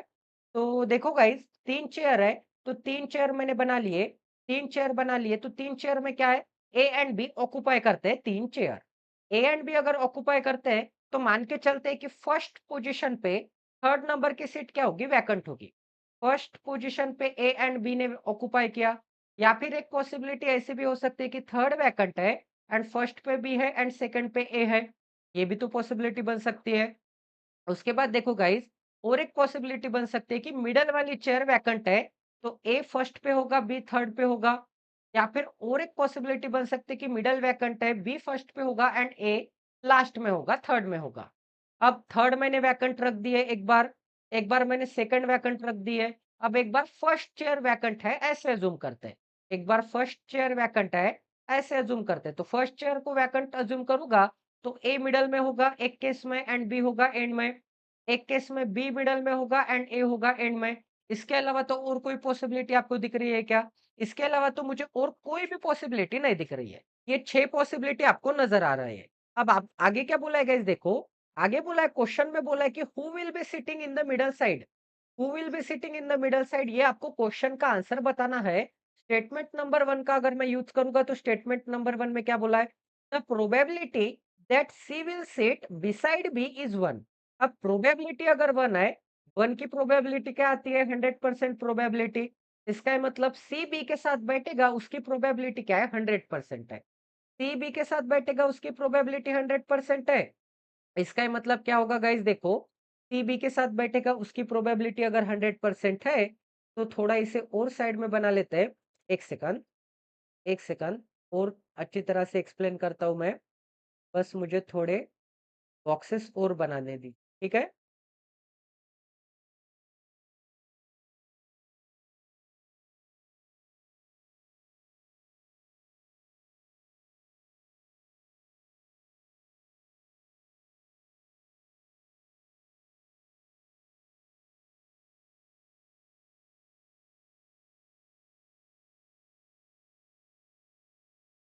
अब देखो guys, probability that C will sit beside B, इसकी क्या गारंटी है? 100% प्रोबेबिलिटी है। तो सी बी के साइड में बैठेगा, कहाँ-कहाँ दिख रहा है आपको? केस नंबर 1 में दिख रहा है क्या? सी को रखने के लिए एक ही जगह बाकी दिख रही है एंड सी बी के पास आ रहा है क्या? बिल्कुल आ रहा है। तो ये पॉसिबिलिटी ट्रू हो जाएगी। फिर यहाँ पर केस नंबर 2 में सी बी के साथ आ रहा है क्या? सी बी के साथ नहीं आ रहा है, तो ये प्रोबेबिलिटी क्या आ जाएगी? गलत आ जाएगी, क्योंकि सी को रखने के लिए एक ही जगह बाकी दिख रही है एंड सी ए के बगल में आ जाएगा। बी के भी साइड में आ जाएगा क्या? बिल्कुल नहीं आएगा। फिर बी के भी साइड में यहाँ पे आ सकता है क्या? बिल्कुल आ सकता है। तो ये भी प्रोबेबिलिटी, ये भी पॉसिबिलिटी सही है। ये भी पॉसिबिलिटी सही आ जाएगी कि बी के बगल में आ जाएगा। फिर ये जो 4th 5th नंबर की प्रोबेबिलिटी है, यहाँ पे सी सही आ रहा है क्या? बिल्कुल सही नहीं आ रहा है। तो यहाँ पे 6th नंबर के प्रोबेबिलिटी में सी सही जगह पे आ रहा है क्या? बिल्कुल सही जगह पे आ रहा है। तो कितने पॉसिबिलिटी हो जाएँगे? 6 पॉसिबिलिटी में से 4 पॉसिबिलिटी करेक्ट आ रहे हैं, जिसमें क्या बोला है कि बी कि क्या है, बी के पास सी बैठेगा। तो 4 पॉसिबिलिटी सही आ रहे हैं, तो कौन से possibility? A, B and C. A, B and C second number की पॉसिबिलिटी। फिर थर्ड नंबर की possibility A, C and B. A, C and B. फिर फोर्थ नंबर की possibility B, C and A. क्या मिल जाएगा? बी, सी एंड ए मिल जाएगा। B, C and ए मिल जाएगा। उसके बाद कौन सी प्रोबेबिलिटी है? 6 B, C, B and A. क्या मिल जाएगा? C, B and A. इन 4 पॉसिबिलिटी में आपको दिख रहा है कि सी किसके पास है? सी बी के पास है। सी किसके पास है? सी बी के पास है। इसका ही मतलब आपको क्वेश्चन में क्या बोला था? हू will be sitting in the middle? तो मिडल में कौन बैठ के क्या मैं अंदाजा लगा सकता हूँ? मिडल में तो बी भी दिख रहा है 2 जगह पे एंड 2 जगह पे सी भी दिख रहा है। 2 जगह पे बी है एंड 2 जगह पे सी है, तो यहाँ से तो मैं बिल्कुल ऐसे अज्यूम नहीं कर सकता कि मिडल पे कौन बैठ के एग्जैक्ट नहीं बता सकता। तो स्टेटमेंट नंबर 1 से आंसर आ रहा है क्या? स्टेटमेंट नंबर 1 से तो आंसर नहीं आ रहा है। ये जो स्टेटमेंट नंबर 1 है, स्टेटमेंट नंबर 1 से आंसर नहीं आ रहा है कि who will be sitting in the middle side of the row. तो स्टेटमेंट नंबर 1 अलोन से आंसर नहीं आ रहा है। तो स्टेटमेंट नंबर 2 चेक कर लेते हैं। स्टेटमेंट नंबर 2 में क्या गिवन है गाइस? एक सेकंड थोड़ा क्लियर कर देते हैं। स्टेटमेंट नंबर 2 में क्या गिवन है? स्टेटमेंट नंबर 2 में बोला है कि probability that C will sit next to A is P and probability that C will sit next to B is P. इसका ये मतलब प्रोबेबिलिटी सी की ए के साथ बैठने की, सी की ए के साथ बैठने की प्रोबेबिलिटी एंड सी की बी के साथ बैठने की प्रोबेबिलिटी दोनों जगह पे पी पी है। इसका ये मतलब क्या है? सेम है। अगर दोनों जगह पे सेम है इसकी बैठने की प्रोबेबिलिटी, तो कौन से ऑप्शंस ट्रू आ जाएंगे? ये ऑप्शन ट्रू आ जाएगा क्या? यहाँ पे सी बी के साथ तो है, बट सी ए के साथ है क्या? बिल्कुल नहीं है। तो ये प्रोबेबिलिटी गलत आ जाएगी। अगर मैं सी पुट अप करूंगा, तो सी एंड बी साथ साथ दिख रहे हैं क्या? ये जो सी है वो ए के साथ तो दिख रहा है, बट बी के साथ दिख रहा है क्या? नहीं दिख रहा है। आपको सी ए के भी साथ चाहिए एंड सी बी के भी साथ चाहिए, दोनों के साथ चाहिए, दोनों की प्रोबेबिलिटी इक्वल है। तो ए के भी साथ चाहिए, बी के भी साथ चाहिए। यहाँ पे दिख रहा है क्या? नहीं दिख रहा है। इसका मतलब ये भी प्रोबेबिलिटी गलत आ जाएगी। अगर सबसे नीचे वाली प्रोबेबिलिटी चेक करूंगा, तो सी सिर्फ ए के पास है, बी के पास है क्या? नहीं है। तो ये भी प्रोबेबिलिटी गलत आ जाएगी। अगर ये प्रोबेबिलिटी चेक करूंगा, 6 नंबर की केस चेक करूंगा, तो सी सिर्फ बी के पास है, ए के पास है क्या? नहीं है। तो ये भी केस क्या हो जाएगी? इनवैलिड हो जाएगी। ये भी केस क्या हो जाएगी? इनवैलिड हो जाएगी। तो ये चारों के चारों केस मैंने इग्नोर कर दिए। अब कौन सी केस अप्लीकेबल होगी? ये टू केस अप्लीकेबल होगी कि सी ए के भी साथ है एंड बी के भी साथ है। इसका मतलब सी क्या है? मिडल में है। इसका ये मतलब क्या मिल जाएगा? ये जो सी क्या है? सी मिडल में है। अगर ये सी मिडल में है, अगर ये दोनों केस में, दोनों पॉसिबिलिटी में सी मिडल में है, इसका ये मतलब स्टेटमेंट नंबर 2 से मुझे ये 2 पॉसिबिलिटी मिल रहे हैं। स्टेटमेंट नंबर 2 से मुझे क्या मिल रहा है? स्टेटमेंट नंबर 2 से मुझे 2 पॉसिबिलिटी मिल रहे हैं एंड दोनों पॉसिबिलिटी से, स्टेटमेंट नंबर 2 के दोनों पॉसिबिलिटी से मैं अज़्यूम कर सकता हूँ, मैं परफेक्टली बोल सकता हूँ कि मिडल में कौन बैठ के है। मिडल में कौन बैठ के दिख रहा है आपको? दोनों जगह पे मिडल में आपको सी बैठ के दिख रहा है। तो मैं एग्ज़ैक्टली मैं बता सकता हूँ कि दोनों जगह पे मिडल में सी बैठ के है, तो मिडल में कौन बैठ के? सी बैठ के। आंसर किससे दे सकता हूँ मैं? स्टेटमेंट नंबर 2 से आंसर दे सकता हूँ, ठीक है? क्लियर है सभी को? स्टेटमेंट नंबर 1 से नहीं आंसर आ रहा था। मिडल में 2 जगह पे बी भी था एंड 2 जगह पे सी भी था। बट स्टेटमेंट नंबर 2 के डाटा से जो मैंने 2 केसेस निकाले हैं, उन दोनों केसेस में क्या दिख रहा है? उन दोनों केसेस में दिख रहा है कि मिडल में सी बैठ के है। तो स्टेटमेंट नंबर 2 से आंसर आ रहा है। तो only statement number 2 is sufficient to answer the question, whereas statement number 1 is not sufficient to answer the question. ठीक है? ऑप्शन नंबर क्या मिल जाएगा? ऑप्शन नंबर बी मिल जाएगा। क्लियर है सभी को कैसे सॉल्व किया है? तो नेक्स्ट क्वेश्चन सॉल्व करते हैं गाइस। नेक्स्ट क्वेश्चन सॉल्व करने की कोशिश करो।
तो चलिए सॉल्व करते हैं। क्या बोला है? An article was marked at 75% above its cost price. तो cost price and mark price का रेशियो मिल जाएगा मुझे। 75% की फ्रैक्शन क्या आती है? 3/4। 3/4 आती है, तो अगर ये 4 होगा, तो ये कितना हो जाएगा? 4 पे 3 ज्यादा मतलब 7 हो जाएगा।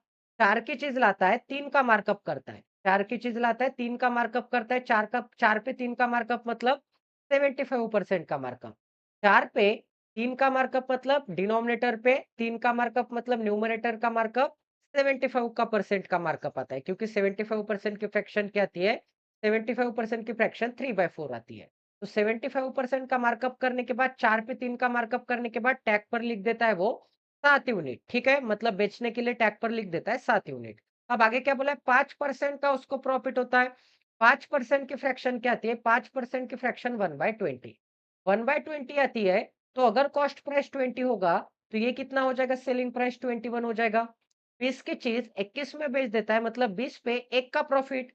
20 पे 1 का प्रॉफिट मतलब 5% का प्रॉफिट, ठीक है? डिनोमिनेटर पे न्यूमरेटर का प्रॉफिट मतलब ही 5% का प्रॉफिट हो जाएगा, ठीक है? तो एक जगह पे कॉस्ट प्राइस क्या है? 20 है।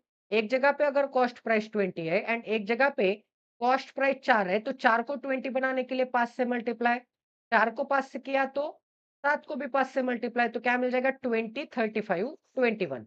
20, 35, 21 क्या मिल जाएगा? 20 यूनिट मिल जाएगा, 35 यूनिट मिल जाएगा, उसके बाद क्या मिल जाएगा? 21 यूनिट मिल जाएगा। ये मुझे वैल्यूज मिल जाएंगे cost price, mark price and selling price के। अब आगे क्या बोला है गाइस? देखो, आगे बोला है 5% का उसको प्रॉफिट होता है, ये तो सही है, बट डिस्काउंट दिया जाता है, 2 सक्सेसिव डिस्काउंट दिए जाते हैं, X% के एंड X प्लस 5% के। बट डिस्काउंट आपको कौन सा दिख रहा है? टैग के ऊपर 35 रुपए थे, 21 में बेच दिया, तो डिस्काउंट दिख रहा है 14 रुपए का। डिस्काउंट कितने का दिख रहा है? डिस्काउंट दिख रहा है 14 रुपए का। अगर डिस्काउंट 14 रुपए का है, कितने पे? 35 पे, तो 14 रुपए का डिस्काउंट, 14 रुपीज का डिस्काउंट कितने पे? 35 पे, तो 100 पे कितने का? तो टोटल ओवरऑल डिस्काउंट मुझे पता चल जाएगा। 7 से डिवाइड करूंगा तो 7 टू जा, 7 से डिवाइड करूंगा तो 7 5 जा। 2/5 मतलब 2/5 इंटू 100 मतलब क्या मिलता है? 40% मिलता है। तो ओवरऑल डिस्काउंट कितने का गिवन है? ओवरऑल डिस्काउंट 40% का गिवन है। बट आपको तो बोला है कि overall discount individual two successive discount X% and X plus 5% के गिवन है, ठीक है? आगे क्या बोला है? If the article is sold at 2x% के प्रॉफिट।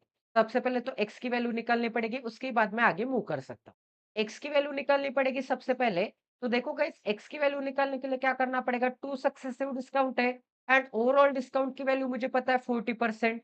2 सक्सेसिव डिस्काउंट है, तो 2 सक्सेसिव डिस्काउंट क्या-क्या हो सकते हैं चेक कर लेते हैं।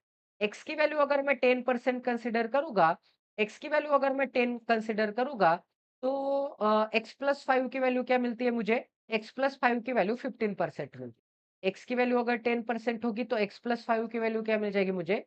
15% मिल जाएगी। तो 10% एंड 15% पर सक्सेसिव मेथड लगाऊँगा, तो 40% मिलता है क्या ओवरऑल? चेक कर लेते हैं। 10% का डिस्काउंट मतलब 10 की चीज़ 9 में बेच दी। 15% का डिस्काउंट मतलब 5% मतलब 1/20, 15% मतलब 3/20। तो 20 की चीज़ 3 के डिस्काउंट के साथ 17 में बेच दी। अगर सक्सेसिव मेथड लगाऊँगा, तो 40% की फ्रैक्शन मिलती है क्या? चेक कर लेते हैं। कुछ कैंसल आउट कर सकता हूँ क्या? नहीं कैंसल आउट कर सकता। 200 की चीज़ पे 17 9 53 से 17 9 क्या मिल जाएगा? 5300 मिल जाएगा।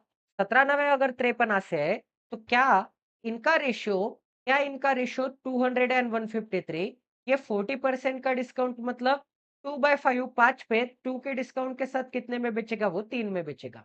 तो 5 एंड 3 का रेशियो मिल रहा है क्या मुझे? 5 एंड 3 का तो रेशियो बिल्कुल नहीं मिल रहा है। 5 एंड 3 का रेशियो नहीं मिल रहा है, क्योंकि 40% का डिस्काउंट मतलब 2/5 का डिस्काउंट। तो 5 पे 2 का डिस्काउंट देने के बाद वो 3 में बेच देगा। मुझे एंड में सक्सेसिव ये 2 डिस्काउंट लगाने के बाद ये जो ओवरऑल डिस्काउंट मिलेगा, ये ओवरऑल डिस्काउंट मुझे 5 एंड 3 के रेशियो में चाहिए। ठीक है, नहीं मिल रहा है तो 10% नहीं हो सकता, 10% नहीं हो सकता, तो 15% एंड 20% अज़्यूम करते हैं। 15% अगर अज़्यूम करूँगा तो क्या मिल जाएगा मुझे? 15%। देखो गाइस, फार्मूला से लगाओगे तो इक्वेशन बनेगा क्वाड्रेटिक, काफ़ी मुश्किल हो जाएगा। वो भी मेथड बताऊँगा। एक-एक वैल्यू इसीलिए अज़्यूम कर रहा हूँ ताकि कॉम्प्लिकेशंस ना बने। सक्सेसिव मेथड से चेक करना कोई बड़ी बात नहीं है। इज़िली आप चेक कर सकते हैं सक्सेसिव मेथड से। वही क्वाड्रेटिक इक्वेशन से कितना डिफिकल्ट हो जाएगा, वो भी चीज़ आपको आगे बताने ही वाला हूँ, ठीक है? तो अभी तो ये एप्लीकेबल नहीं हो रहा है, इसका ये मतलब 10 एंड 15 नहीं हो सकता। अब 15 एंड 20% चेक करते हैं, 15% एंड 20%। तो 15% की फ्रैक्शन क्या आती है? 3/20, मतलब 20 की चीज़ उसने बेच देने के बाद 17 में बेच दी होगी।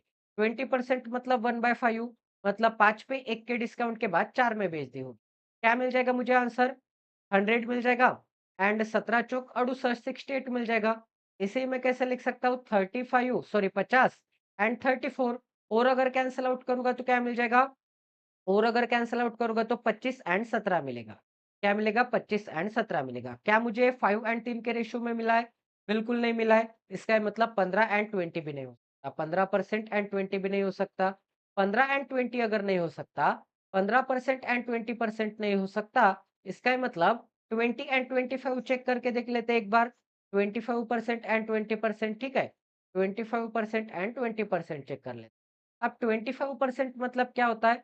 20% एंड 25%, 20% एंड 25%। 20% मतलब 1/5, 4 की चीज़ बेच देता होगा 1 के डिस्काउंट के बाद 5, 4 में 5 की चीज़। 25% का डिस्काउंट मतलब 1/4 का डिस्काउंट, 4 की चीज़ 1 के डिस्काउंट के साथ 3 में बेच देता होगा। दोनों तरफ 4 से 4 कैंसल आउट हो जाएँगे। 4 से 4 कैंसल आउट, मुझे क्या मिल जाएगा? 5 एंड 3 का रेशियो मिल क्या मिल जाएगा मुझे? 5 एंड 3 का रेशियो, एंड मुझे भी क्या चाहिए था? 5 एंड 3 का रेशियो, मतलब ओवरऑल डिस्काउंट क्या है? 40% का है। ऊपर क्या है? 20% का है, नीचे क्या है? 25% का है, एंड ओवरऑल डिस्काउंट मुझे कितने का मिला है? 40% का। ओवरऑल डिस्काउंट 40% का मिला है, तो एक्स की वैल्यू क्या मिल जाएगी मुझे? एक्स की वैल्यू 20 मिल जाएगी एंड एक्स प्लस 5 की वैल्यू 25 मिल जाएगी। एक्स की वैल्यू अगर 20 है, एक्स की वैल्यू अगर 20 है, तो 2x की वैल्यू क्या मिल जाएगी? 2x की वैल्यू 40% मिल जाएगी। आपको क्या निकालने के लिए बोला है? If the same article is sold at 40% profit. 40% profit मतलब 2/5 का प्रॉफिट। 2/5 का प्रॉफिट मतलब कॉस्ट प्राइस तो कितनी है? इसे मैं 4-4 से मल्टीप्लाई करूँगा ऊपर एंड नीचे, तो कैसे लिख सकता हूँ? 8/20 लिख सकता हूँ। तो 20 के चीज़ पे 8 का प्रॉफिट मतलब 28 में बेच देता होगा। 28 में अगर बेच देता है, तो आपको क्या निकालने के लिए बोला है? सिंगल डिस्काउंट निकालने के लिए बोला है। तो 35 की चीज़ 28 में बेच देता है, तो कितने का डिस्काउंट है? 7 का डिस्काउंट है। कितने का डिस्काउंट है? 35 की चीज़ 28 में बेच देता है, तो 7 का डिस्काउंट है 35 पर, तो 100 पे कितने का? 100 पे मिल जाएगा मुझे 1/5। 1/5 इंटू 100 मतलब 20% का डिस्काउंट मिल जाएगा। 20% का क्या मिल जाएगा? डिस्काउंट मिल जाएगा। आंसर क्या मिल जाएगा? ऑप्शन नंबर सी मिल जाएगा। ठीक है? क्लियर है सभी को कैसे सॉल्व किया है? अगर कन्वेंशनल मेथड से जाओगे, अगर फार्मूला मेथड से जाओगे, तो देखो 2 सक्सेसिव डिस्काउंट थे। पहले तो 25 मिला था मुझे एंड 20 मिला था। 20% मिला था एंड 25% मिला था। तो ओवरऑल डिस्काउंट कितना है? 40% का है। डिस्काउंट है तो 40% बना लेते हैं। एक डिस्काउंट कितने का है? एक डिस्काउंट 20 का है। सेकंड डिस्काउंट कितना है? सेकंड डिस्काउंट 25 का है। तो सेकंड डिस्काउंट क्या मिल जाएगा मुझे? सेकंड डिस्काउंट 25% का मिल जाएगा। प्लस के सिंबल में क्या मिल जाएगा? 20 एंड 25 की मल्टीप्लिकेशन क्या मिल जाएगा? 500 डिवाइडेड बाय क्या करना पड़ेगा? 100 करना। ठीक है? मतलब overall discount is equal to discount 1, formula क्या है? Discount 1 minus discount 2, discount 1 minus discount 2, plus के सिंबल में क्या मिल जाएगा? D1 into D2, D1 into D2 divided by 100, D1 into D2 divided by 100। ये क्या है? फार्मूला है। ठीक है? तो देखो 20 एंड 25 क्या मिल जाएगा? -45 मिल जाएगा। -45 प्लस क्या मिल जाएगा? 100 से डिवाइड करूँगा तो 5 मिल जाएगा। तो आंसर क्या मिल जाएगा? -40 मिल रहा है, -40। तो ये दोनों अगर मैं डिस्काउंट लगाऊँगा, तो ओवरऑल डिस्काउंट मुझे -40 मिल रहा है क्या? बिल्कुल मिल रहा है।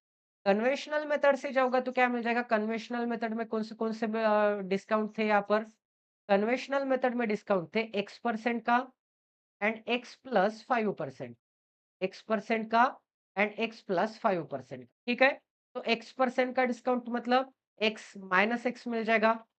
माइनस एक्स प्लस 5% का डिस्काउंट मतलब माइनस एक्स प्लस 5 मिल जाएगा।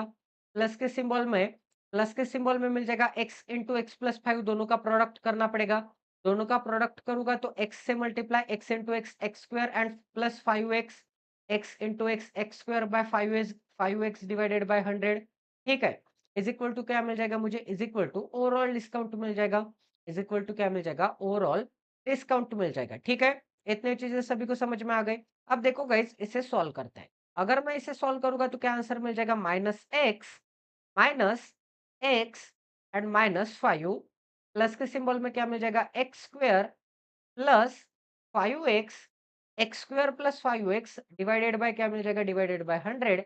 एंड ओवरऑल डिस्काउंट मैंने कितना निकाला था, 40 का निकाला था। ओवरऑल डिस्काउंट कितना निकाला था, ओवरऑल डिस्काउंट मैंने 40 का निकाला था, तो माइनस क्या मिल जाएगा, -40 मिल जाएगा। ठीक है, अब एक काम कर लेते गाइस, इसे सॉल्व करते हैं। -x प्लस -x क्या मिल जाएगा, -2x, -2x एंड +5x क्या मिल जाएगा, -2x and +5x positive 3x mill, positive 3x है। एंड ये जो -5 है इस डायरेक्शन में जाएगा तो क्या मिल जाएगा मुझे, -5 इस डायरेक्शन में जाएगा तो हो जाएगा +5 एंड -40 -35 राइट हैंड साइड में आएगा तो +35। ठीक है, राइट हैंड साइड में आ जाएगा तो क्या मिल जाएगा, राइट हैंड साइड में आ जाएगा तो +35, क्या मिल जाएगा, +35। ठीक है, +35 is equal to left hand side में, राइट हैंड साइड में 0 बचेगा। अब देखो गाइस, सबसे पहले तो देखो, एक काम कर लेते हैं, 100 से मल्टीप्लाई कर दे। 100 से मल्टीप्लाई करूंगा तो क्या आंसर मिल जाएगा, 100 से एवरी टर्म को अगर मैं मल्टीप्लाई करूंगा तो मुझे मिल जाएगा 100 इंटू 3x क्या मिल जाएगा, 300x प्लस के सिंबल में क्या मिल जाएगा, x square plus 5x plus के सिंबल में मिल जाएगा मुझे 3500। एंड 100 इंटू 0 क्या मिल जाएगा, 0 ही मिल जाएगा। ठीक है, इतनी चीजें सभी को समझ में आ गई। अब इसे थोड़ा साइड में लिख लेते हैं, क्या आंसर मिल जाएगा, देखो गाइज, 300x प्लस 5x क्या मिल जाएगा, 305x। करेक्ट है ना, +5x ही मिलेगा ना आंसर में। हाँ, +5x तो मिलेगा। एंड 3x ही मिलेगा ना, sorry sorry sorry sorry sorry sorry sorry sorry sorry. देखो गाइज, यहाँ पे ये जो -2x है इसका कंपैरिजन मैंने डायरेक्ट इसके साथ कर दिया है, तो ये टोटली गलत है। यहाँ पर 3x नहीं आएगा, -2x ही आएगा। क्या मिल जाएगा मुझे, -2x मिलेगा, -2x मिलेगा एंड +35 एज इट इज। अभी 100 से मल्टीप्लाई करूंगा तो क्या मिल जाएगा, 100 से मल्टीप्लाई करूँगा तो -200x मिल जाएगा। क्या मिल जाएगा, -200x मिल जाएगा। एंड प्लस के सिंबल में क्या मिल जाएगा, x square plus 5x and plus के सिंबल में 3500। ठीक है, सॉरी थोड़ा गलती से मिस्टेक हो गई है, क्योंकि इसके डिनोमिनेटर में क्या था, 5x से मैं डिवाइड नहीं कर सकता क्योंकि डिनोमिनेटर में 100 है। ये 5x/100 है मतलब x/20 है। ठीक है, तो देखो गाइज, 200x एंड 5x क्या मिल जाएगा, -195x।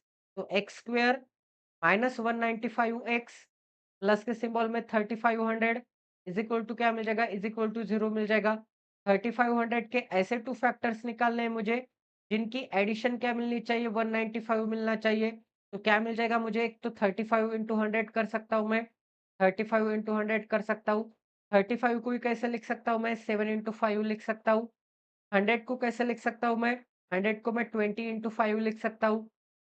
ठीक है, 100 को क्या लिख सकता हूँ मैं, 20 इंटू 5 लिख सकता हूँ। या फिर एक काम कर लेते गाइस, 100 की जगह पे मैं कैसे लिख सकता हूँ, 100 की जगह पे अब देखो, 20 इंटू 5 है, 20 इंटू 7 करूंगा तो क्या मिल जाएगा, 140 मिल जाएगा। 140 प्लस 5 इंटू 5 25, इन दोनों की एडिशन आ रही है क्या, 195, बिल्कुल नहीं आ रही है। मतलब 7 इंटू 5 तो सही है, बट 100 के जो मैंने फैक्टर्स निकाले वो गलत है। तो 25 इंटू 4 करके देख लेते हैं। ठीक है, 20 इंटू 5 तो नहीं हो रहा था, 100 को स्प्लिट करते हैं 25 इंटू 4 में। तो देखो गाइज, 7 इंटू 25 क्या मिलता है, 7 इंटू 25 175 मिलता है। 7 इंटू 25 175। उसके बाद क्या है, 5 इंटू 4 क्या मिल जाएगा, 20 मिल जाएगा। इन दोनों का प्रोडक्ट क्या मिल जाएगा मुझे, 3500 के 3500 मिल जाएगा। एंड दोनों की एडिशन क्या मिल जाएगी, 195 के आसपास मिल जाएगी। तो एक रूट क्या मिल जाएगा मुझे, 175 एंड सेकंड रूट क्या मिल जाएगा, 20। एक रूट अगर 175 एंड सेकंड रूट 20 है, तो दोनों का साइन क्या लगेगा मेरे पास, दोनों का साइन लगेगा पॉजिटिव। दोनों को अगर पॉजिटिव सिंबल लगेगा तो एक्स की वैल्यू क्या हो सकती है, अब एक्स की वैल्यू 175 तो नहीं हो सकती, डायरेक्ट डायरेक्ट समझ में आ रहा है। तो एक्स की वैल्यू क्या मिल जाएगी, 20। एंड मैंने भी पहले क्या निकाला था, एक्स की वैल्यू क्या मिल जाएगी मुझे, एक्स की वैल्यू मिल जाएगी मुझे 20। एक्स की वैल्यू 20 है तो एक्स प्लस 5 की वैल्यू क्या मिल जाएगी, 25। एक्स की वैल्यू 20 है तो 2x की वैल्यू क्या मिल जाएगी मुझे, 2x की वैल्यू 40%। 2x की वैल्यू अगर 40% है मेरे पास, तो आपको प्रॉफिट 40% का है, तो 10 20 पे 40% का प्रॉफिट मतलब 8 का प्रॉफिट तो 28 में बेच देता होगा। तो 35 की चीज़ 28 में बेच देता है, तो 7 का डिस्काउंट देता है 35 पे, तो ओवरऑल डिस्काउंट कितना देता है वो? 20% का डिस्काउंट देता है। सभी को क्लियर हो गया कैसे सॉल्व करना है? कन्वेंशनल मेथड से भी बताया एंड गेस करने के बाद कौन-सी मेथड एप्लीकेबल होती है वो भी बता दिया। ठीक है? तो चलिए गाइज़ अभी सेशन एंड कर देते हैं। आज हमने काफ़ी क्वालिटी के क्वेश्चंस किए, क्वालिटी की अंडरस्टैंडिंग मिली होगी। तो मिलते हैं अगले सेशन में। अगर आपको मेंस की बैच जॉइन करना है तो 99 रुपीज़ में मेंस की बैच है। 99 रुपीज़ में मार्च मंथ का पूरे आपको रिकॉर्डिंग देखने को मिलेंगे, क्वेश्चंस देखने को मिलेंगे। तो 99 रुपीज़ में एसबीआई क्लर्क अगर आपका क्लियर हो सकता है तो प्लीज़ ज़्यादा से ज़्यादा क्वांटिटी में एनरोल कर लीजिए। स्टडी वाइज़ 26 सभी चीज़ें स्मॉल है। Study wise 26 at the rate gmail.com @gmail.com के ऊपर आपको आई एम इंटरेस्टेड करके मैसेज लिखना है। मेरे चैनल का लोगो ही आ जाएगा। उसके बाद एसेस मिल जाएगा, पेमेंट कर देना है, रिकॉर्डिंग भी देखने का एसेस मिल जाएगा, लाइव क्लास अटेंड करने का भी एसेस मिल जाएगा। तो मिलते हैं अगले सेशन में। जय Siya Ram, stay tuned with us till then take care and love you guys.